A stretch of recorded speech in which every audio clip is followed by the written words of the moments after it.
Pelepasan sisa berjadual daripada punca-punca industri kawasan perindustrian nilai mematuhi standard ditetapkan Jabatan Alam Sekitar JS Negeri Sembilan. Justru JAS Negeri Sembilan menafikan dakwaan kononnya pencemaran Sungai Semenyih yang menyebabkan gangguan bekalan air kepada ratusan ribu pengguna di Selangor berpunca daripada kawasan perindustrian di Nilai.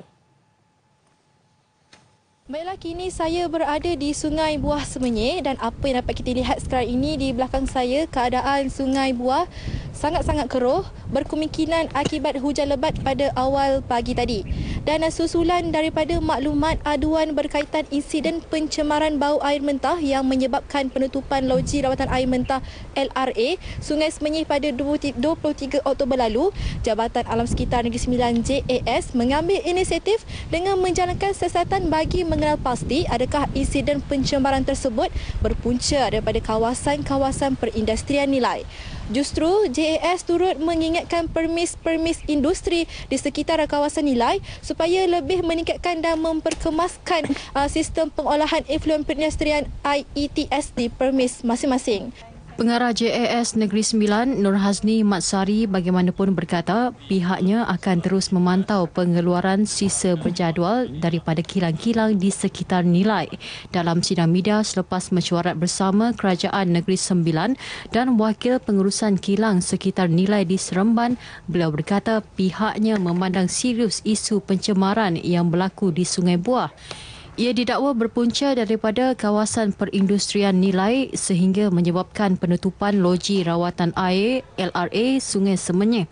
Justru JAS sedang mengenal pasti punca pencemaran sebenar Sungai Buah dan mengambil kira semua aspek termasuk kemalangan lori tangki di kilometer 46.2 Lebuh Raya Ilit. Aksiden tu sebenarnya kita tidak dimaklumkan kepada JAS, tetapi daripada siasatan yang JAS, kita dapati kita perlu memberi fokus yang lebih lanjut kepada perkara-perkara yang boleh disabitkan untuk mendapat bukti kepada sama ada kemalangan itu adalah penyumbang kepada pencemaran ini. JAS sudah selesai menyiasat dan turut mengambil sampel tanah di kawasan Lebuh Raya Ilit, lokasi berlakunya kemalangan melibatkan lori tangki pada 22 Oktober lalu untuk dihantar kepada Jabatan Kimia.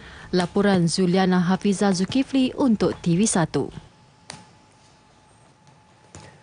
Pemuda UMNO pula menyifatkan kenyataan Menteri Besar Datuk Seri Muhammad Azmin Ali bahawa BN menjadi dalang kepada insiden pencemaran Sungai Semenyih sebagai percubaan lepas tangan dan kegagalan pemimpin kerajaan negeri itu menyelesaikan isu air di Selangor. Pergerakan itu menyifatkan kenyataan tersebut terlalu berbau politik sedangkan isu air adalah isu rakyat yang tidak sepatutnya dipolitikkan.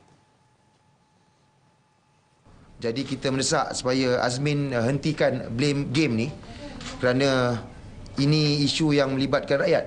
Ia tidak melibatkan mana-mana parti politik yang lain. Jadi sebagai ketua pentadbir Rakyat Negeri Selangor ni, kita minta isu air ini jangan dipolitikkan. Ia menyusahkan rakyat. Setakat ini 22 laporan polis dibuat. Bahagian pergerakan itu berhubung kenyataan Menteri Besar Selangor yang mengaitkan BN dan UMNO dalam isu airnya. Sementara itu, Exco Pemuda UMNO Pusat Syahril Hamdan mempersoal tindakan Datuk Seri Azmin menuding jari kepada Negeri Sembilan di sebalik pencemaran Sungai Semenyih. Yang dilaksanakan oleh LUAS, iaitu agensi di bawah kerajaan negeri, ujian tersebut tak transparan. We want to know, kita nak tahu apa sebenarnya yang didapati melalui ujian tersebut. Tidak dikongsi lagi setakat yang saya faham, dan kita tengok kenyataan Menteri hari ini, Datuk Wan Junaidi, bahawa tahap pencemaran itu tidak dikongsi bersama dengan kerajaan pusat. Jadi kita tak tahu betul ke ada pencemaran di Sungai Buah. Tak ada bukti dan dia tutup saja loji rawatan mengatakan ini sebenarnya pencemaran dari Negeri Sembilan.